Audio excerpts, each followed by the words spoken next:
Ok. Bonsoir. Bonsoir. Que Dieu vous bénisse. Amen. Nous allons commencer notre programme de ce soir.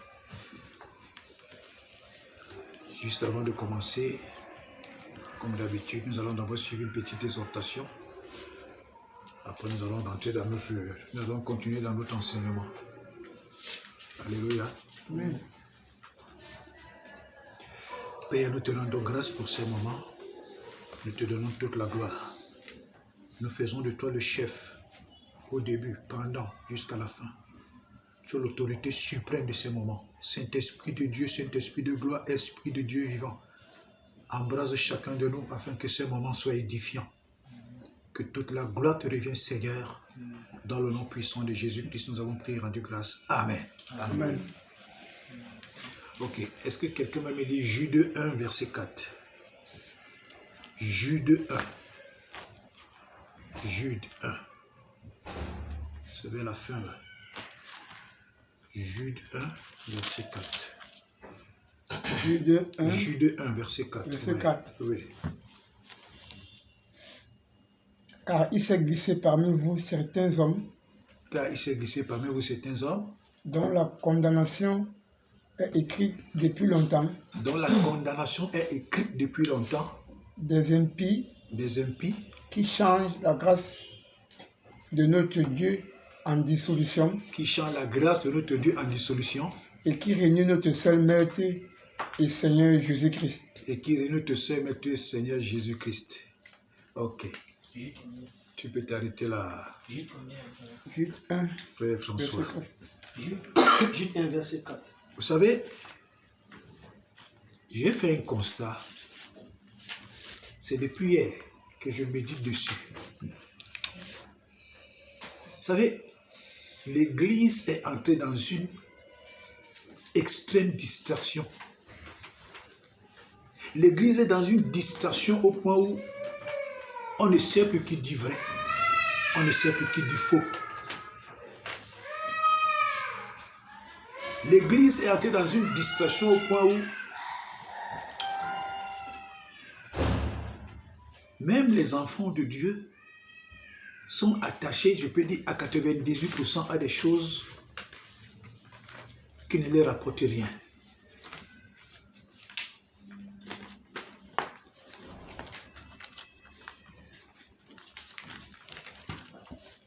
Dans la vie, quand on te donne des conseils, tu apprécies. Quand tu écoutes les conseils dans les réseaux sociaux, tu apprécies. Quand tu écoutes les conseils des gens, tu apprécies. Mais il y a un temps pour apprécier. Il y a un temps où toi-même tu dois regarder à ta propre vie. Parce que si tu passes tout ton temps à apprécier les conseils dans les réseaux sociaux et que toi-même, tu ne te décides pas pour ta propre vie, alors tu passeras toute ta vie à apprécier les autres.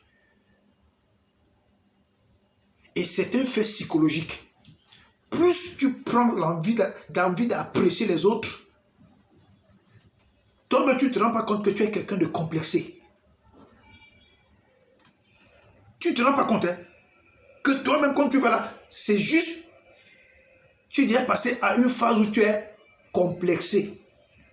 Au point où tu commences à chercher des trucs dans les réseaux sociaux pour soulager un peu ta conscience, ton esprit, ton homme intérieur.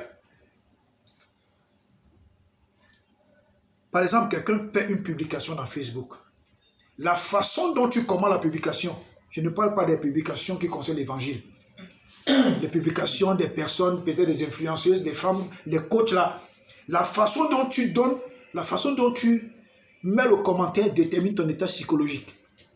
Quelqu'un peut lire à partir de ton commentaire si tu es frustré, si tu es aigri, si tu es attristé, si ton cœur a des mauvaises choses. Il y a un temps où on écoute le conseil, il y a un temps où on dit j'en ai marre d'écouter les conseils, maintenant il faut que je me décide. Parce que tu peux écouter les conseils, tout qu'on fait, mais si tu ne te décides pas toi-même de prendre ta vie à main, ce ne sont pas les conseils qui viendront prendre la vie à ta main. Ce ne sont pas les conseils que tu écoutes qui viendront prendre ta vie à main. Je disais à quelqu'un que vous voyez aujourd'hui, quelle est la femme qui peut venir dans les réseaux sociaux et commencer à mal parler de son mari? Aucune. Si que celle-là, c'est une sorcière, vraiment à 100%. Aucune, même celle que son mari bat dans la maison, ne viendra jamais dans les réseaux sociaux dire que mon mari est mauvais. Mais quand elle vient dans les réseaux sociaux, elle s'est déjà bien maquillée, elle s'est mis le make-up, elle vient s'asseoir. Oh, je rends grâce à Dieu pour mon meilleur mari, mon meilleur époux. Mais quand il te fait des misères, tu ne viendras pas dire ça devant les réseaux sociaux. Donc les conseils des réseaux sociaux, il faut les prendre avec des pincettes. Les conseils des réseaux sociaux, même ces femmes coachs ou ces hommes coachs qui parlent là, eux-mêmes ne sont pas ce qu'ils disent. Ils ne sont pas ce qu'ils disent, donc il faut faire très attention. Comme pour dire que ce soit dans le monde, que ce soit dans l'église, il y a des jus de cartes, il y a des gens qui sont prêts à aller en enfer.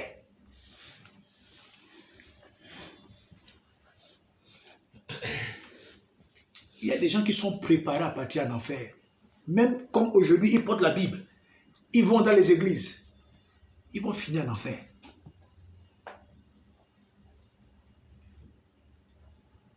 Aujourd'hui, les chrétiens ne sont pas prudents.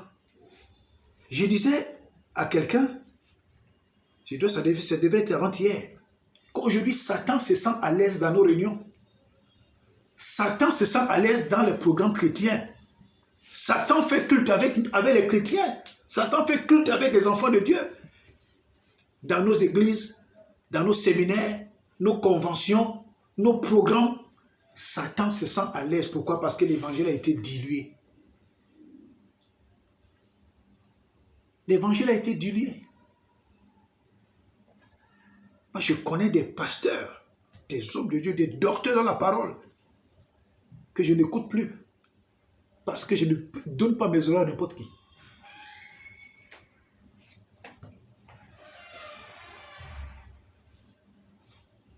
Je ne donne pas mes oreilles à n'importe qui. Aujourd'hui, quand un pasteur fait mal, ou un chrétien fait mal, on trouve à prendre l'exemple sur Saul de Tarse. On dit que même Saul de Tarse était mauvais, non? Mais Saul de Tarse était mauvais avant d'être en Christ. Mais toi, tu es en Christ. Quand on te donne le conseil, tu dis que même Saul de Tarse était... Non, Saul de Tarse était mauvais avant d'être en Christ. Donc vous voyez donc que le conseil que les pasteurs donnent à ce niveau-là ne tient pas debout. Ça ne tient pas.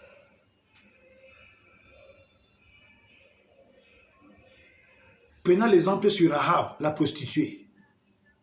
Quelqu'un, une femme, ça peut être une femme, ça peut être un homme, qui vivait dans la prostitution, vient dans le Seigneur, continue de vivre dans la prostitution, on prend l'exemple sur Rahab.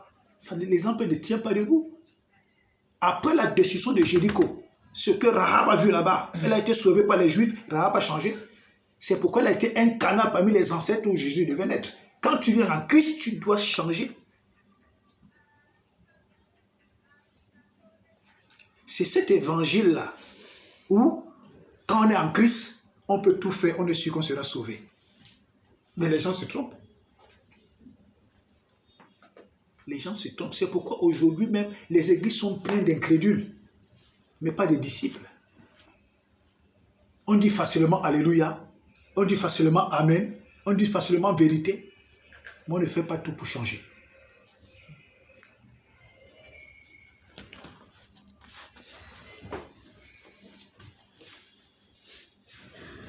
L'apôtre Paul même, l'apôtre Paul, apôtre qui a marché avec les apôtres qui ont vu Jésus. L'apôtre Paul qui a écrit, je peux dire, presque c'est lui qui a écrit toutes les épîtres. L'apôtre Paul, il dit qu'il traite durement son corps, il fait tout pour qu'après, il ne soit pas rejeté. Il parlait de quoi?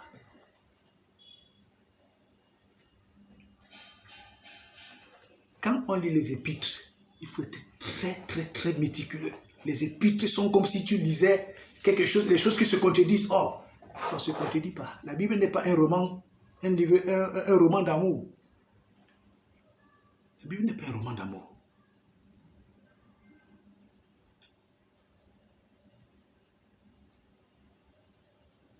Et il continue en disant, dans 1 Jean 3, verset 15, que celui qui hait son frère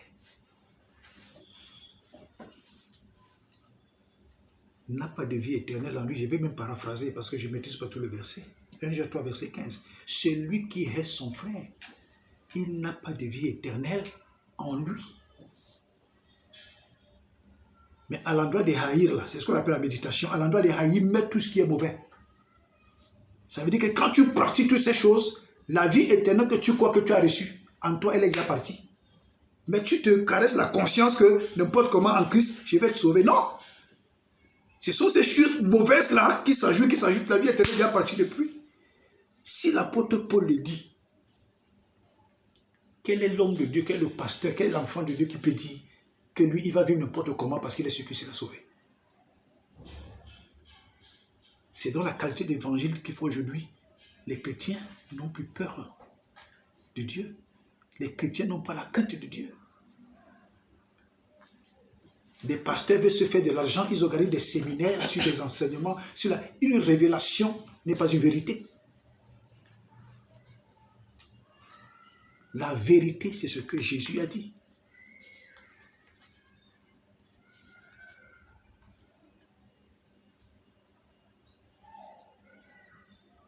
Quand des pasteurs peuvent dire que le roi David a pris Beersheba, il a fait un enfant avec Beersheba. C'est comme ça que les pasteurs envoient des sœurs et des frères aller, sont déjà mariés, allaient commencer à faire des enfants dehors. Oh, ça ne tient pas la route. Ils ne disent pas aux chrétiens, aux chrétiennes que comme David avait pris Beersheba, il a tué Uri. Et Dieu a envoyé la malédiction dans la maison de David. Ses enfants ont commencé à se coucher entre eux. L'autre a même fini par tuer son propre frère. L'enfant que Beersheba a fait avec David est mort. Le premier, quand elle a fait, quand elle était l'épouse de Uri, Dieu a tué cet enfant. C'est quand Beersheba devient la femme de David que Salomon naît. Si tu n'es pas attentif dans la parole, on va te tromper. On va te tromper. Faites très attention. Quelqu'un peut réciter les versets bibliques de Genèse à Apocalypse, mais il te prêche l'égarement. Il te prêche l'égarement.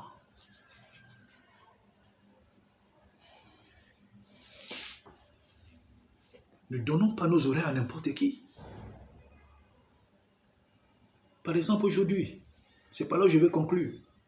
Si Jean-Baptiste, qui se revêtait de poils de chameau, de peau de chameau, qui mangeait le miel sauvage, si c'était l'époque d'aujourd'hui, on devait appeler Jean-Baptiste comment en haut? Que le pauvre pasteur là, n'est-ce pas? Oui, le pauvre pasteur là, il n'a pas de voiture, il n'a pas de maison, il n'a pas d'argent, il n'a rien. Pauvre pasteur. C'est comme ça qu'on devait appeler Jean-Baptiste. Mais Jésus-Christ dit, de tous ceux qui sont nés de femmes, il n'y a pas plus grand que Jean-Baptiste. Mais le plus petit dans le royaume des cieux est plus grand que Jean-Baptiste. Ça veut dire quoi? Ça veut dire que celui qui annonce l'évangile, celui qui évangélise, celui qui prépare les âmes à recevoir Christ, celui qui prépare les âmes au salut, celui qui annonce aux gens que Jésus revient bientôt, c'est un grand. Ce ne sont pas les révélations que tu prêches qui font de toi un grand pasteur. Ou la voiture, les maisons, les comptes bancaires, non. C'est celui qui annonce Jésus. C'est celui qui prépare les gens à recevoir le salut. C'est celui qui dit que Jésus vient bientôt. C'est celui qui sort pour évangéliser, que Jésus appelle le plus grand. Mais aujourd'hui, c'est les chrétiens même qui ont donné la grosse tête à certains hommes de Dieu. Parce qu'ils ont des voitures, parce qu'ils ont des maisons, parce qu'ils font du n'importe quoi. C'est les chrétiens qui les appellent grands hommes de Dieu, grands prophètes. Et les gars profitent derrière pour vous dépouiller. Comme je suivais le témoignage d'un révérend pasteur de la Côte d'Ivoire, hier dans Facebook. Il raconté une affaire, il dit que cette affaire l'a scandalisé. Comment un prophète disait à un autre prophète, à ce qui est là-bas que moi je couche avec les filles de mon église, ceux qui ont l'argent. J'utilise de l'argent pour faire le ministère. Mais ce ministère est déjà sur la fondation de malédiction. Tu vois, avec ce genre de choses. Donc, on a plein d'aventuriers dans l'église. Plein d'aventuriers dans le corps de Christ. Plein d'aventuriers dans le corps pastoral. Plein d'aventuriers qui sont des leaders d'église. Mais si toi-même, tu ne te prends pas en charge, toi-même, tu n'es pas conscient de ta propre vie, de ta propre foi, tu donnes tes oreilles à n'importe qui, à n'importe quel pasteur, à n'importe quel coach dans les réseaux sociaux, mais tu vas te perdre. De l'abondance du cœur, la bouche parle. Aujourd'hui, les chrétiens n'écoutent plus les messages. Mais ils écoutent beaucoup plus les influenceurs qui passent le temps à parler des bêtises. Comment un chrétien, une chrétienne peut être fan d'un influenceur, peut être fan d'une influenceuse, peut être fan de quelqu'un quand il ouvre sa bouche, ce qui sort de là, c'est terrible. Les chrétiens ne font plus la différence. C'est pourquoi, je crois que c'est dans Romains 2, la Bible dit, c'est à cause de vous que le nom de Jésus est blasphémé au milieu des incrédules. Alléluia. Ce sont des chrétiens eux-mêmes qui font blasphémer le nom de Jésus. Comment un chrétien, une chrétienne peut être fan d'un blogueur, fan d'une blogueuse, fan d'une influenceuse, fan d'un influenceur? Comment est-ce possible? Ça veut dire que, comme la Bible dit, c'est l'abondance du cœur que la bouche parle. Ce chrétien ou cette chrétienne ou cette femme, pasteur ou quel qu'en soit son grade dans l'église, pense être vraiment avec Jésus, mais son véritable cœur est attaché aux choses viles. Son véritable cœur est attaché aux choses viles, sans valeur. C'est l'abondance du cœur que la bouche parle. Quand tu peux écouter toutes ces saletés, ces pourritures, que toutes ces femmes qui se disent des coachs, tous ces hommes qui se disent des influenceurs racontent, tu peux écouter ça en longueur de journée. Tu écoutes tout. Mais un message de l'évangile, tu écoutes juste 3 minutes, après tu arrêtes, tu passes. Ça veut dire que ton cœur là n'a pas vraiment l'abondance des choses qui concernent le Seigneur. C'est ce que nous constatons aujourd'hui. On est chrétien de bouche, on est chrétienne de bouche, on est pasteur de bouche, on est femme de pasteur de bouche, mais le cœur là, il y a quoi dedans? Il y a quoi dans le cœur? Qu'est-ce qui abonde le cœur? Qu'est-ce qui inonde le cœur? Puisque la Bible dit c'est de l'abondance du cœur que la bouche parle.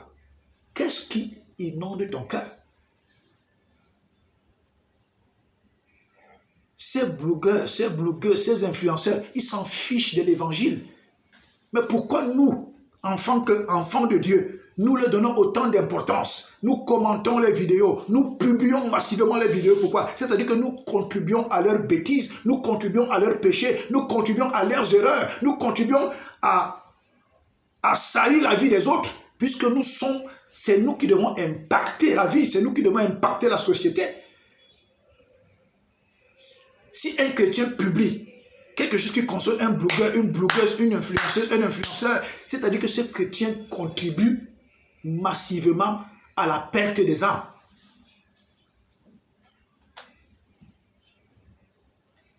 C'est ça, il faut être prudent. La vie chrétienne aujourd'hui, c'est une vie légère. Ce sont des chrétiens, ce sont des hommes de Antioche qui ont appelé ceux qui marchaient avec Jésus chrétiens. Les chrétiens, ceux qui marchaient avec Jésus n'ont pas dit nous nous appelons chrétiens. Ce sont des païens, des gens d'Antioche qui ont vu des gens marcher avec Jésus, ceux-ci sont des chrétiens. Donc en principe même, c'est comme une moquerie. Quand tu dis que je suis chrétien, c'est-à-dire que tu te moques de toi-même. Jésus parle des disciples. Aujourd'hui, dans nos églises, est-ce qu'on forme des disciples? On ne forme pas des disciples. On ne forme même pas des disciples.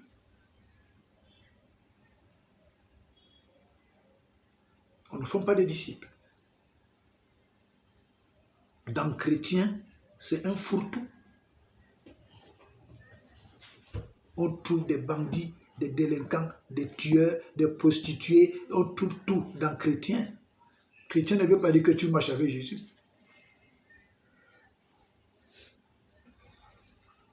Alléluia. Là, c'était l'exhortation d'aujourd'hui pour que vous sachiez et mettez-vous ça une fois dans la tête. C'est pourquoi vous voyez dans les épîtres, j'aime beaucoup l'apôtre Paul. Il y a des pasteurs qui se lancent dans des aventures avec des choses qu'il ne faut pas jouer. Comme l'apôtre Paul a dit, le mal que je ne veux pas faire, c'est ce que je fais. Le bien que je dois faire, je ne le fais pas. J'ai écouté un pasteur, les réseaux sociaux font des choses. Un pasteur qui était en train de développer que l'apôtre Paul avait une vie désordonnée. Vous voyez? C'est-à-dire que quelqu'un peut vous détourner si vous n'êtes pas bien enseigné.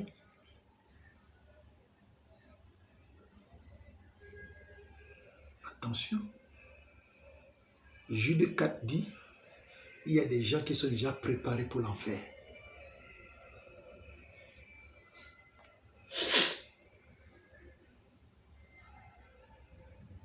Quand on reçoit Christ, comme l'apôtre Paul dit, celui qui hait, c'est-à-dire qu'il y a des choses que tu dois éviter de faire pour que la vie éternelle reste en toi et que tu la mérites.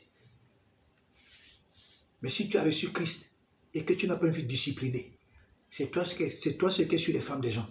C'est toi ce qui est sur les maris des gens. C'est toi ce qui est dans les faux trucs. C'est toi ce qui est dans les choses désagréables. C'est toi ce qui est dans les œuvres que Jésus même condamne. Mais tu t'assois, tu dis que, comme j'ai reçu Christ, j'ai la vie éternelle. Il faut bien lire encore la Bible. Et c'est ça le problème aujourd'hui dans le corps de Christ. Je vous dis qu'il y a des hommes que j'appréciais, des hommes de Dieu que j'appréciais, je ne les écoute même plus. J'ai écouté 2 de leurs messages. J'ai dit, mais non, ça, ce n'est pas possible. Ça, on ne doit plus enseigner ce genre d'évangile aux gens.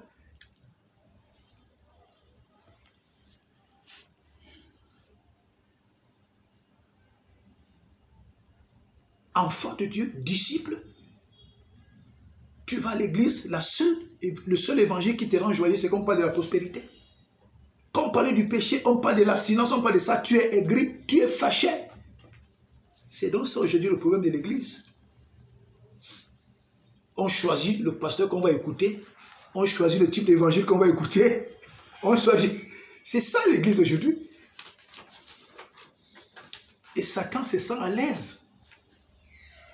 Dans les cultes, dans les séminaires, dans les conventions, dans les programmes des chrétiens, des enfants de Dieu, pardon. Satan se sent à l'aise, puisqu'il a trouvé son compte dedans. Le type d'évangile qu'on prêche, il est dedans. Comment un mois peut passer? Un chrétien, un enfant de Dieu qui va à l'église, il écoute la parole, sa conscience n'est pas interpellée. C'est-à-dire que Satan a déjà pris de position.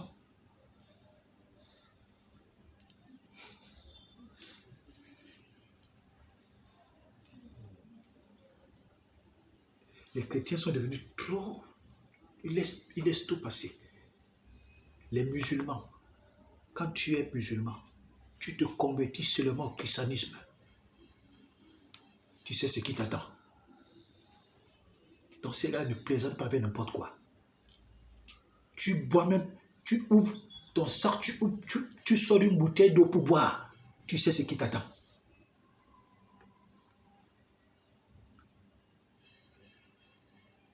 C'est pourquoi l'église est faible. C'est pourquoi les satanistes, les rosicruciens, les francs-maçons, tous les gens qui pratiquent la magie ont la domination sur l'église. Or, c'est l'église qui a toute la puissance.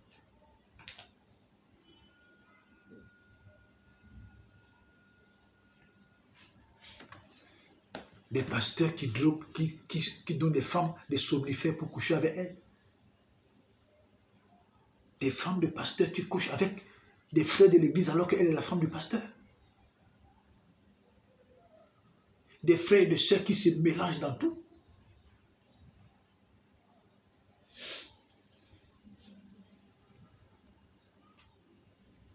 J'avais dit à quelqu'un, le Jésus que la Bible parle dans les évangiles, Matthieu, Marc, Luc, Jean, c'est un Jésus de miséricorde et d'amour, mais qui a donné les avertissements.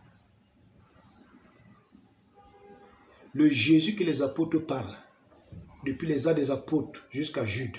C'est un Jésus d'amour et de miséricorde, mais qui a donné des avertissements. J'ai dit à un pasteur, va lire Apocalypse de Jean. Jésus-Christ dans l'Apocalypse n'a pas la miséricorde. C'est Jésus-Christ le juge. Et quand tu lis Apocalypse, là tu te rends compte que le chrétien n'a pas d'avantage pour le salut. Tu dois te battre pour avoir le salut. C'est dans Apocalypse. C'est le livre, c'est le dernier livre, le livre de la révélation, c'est le livre dans lequel nous vivons maintenant. Le Jésus qui est dans l'Apocalypse, c'est le Jésus du jugement. Il ne connaît pas de miséricorde. Et j'ai dit à ce pasteur, enseignez le bon évangile aux chrétiens. Dites-leur que Dieu est bon et Dieu est sévère. Dites-leur que vous pouvez perdre votre salut. Dites ça aux chrétiens.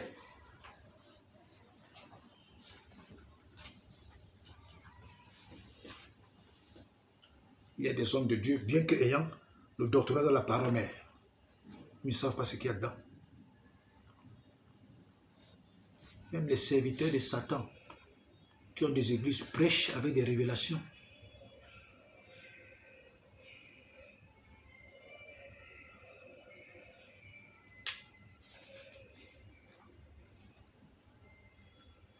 Quand Dieu a rejeté Saül, est-ce que Saül savait?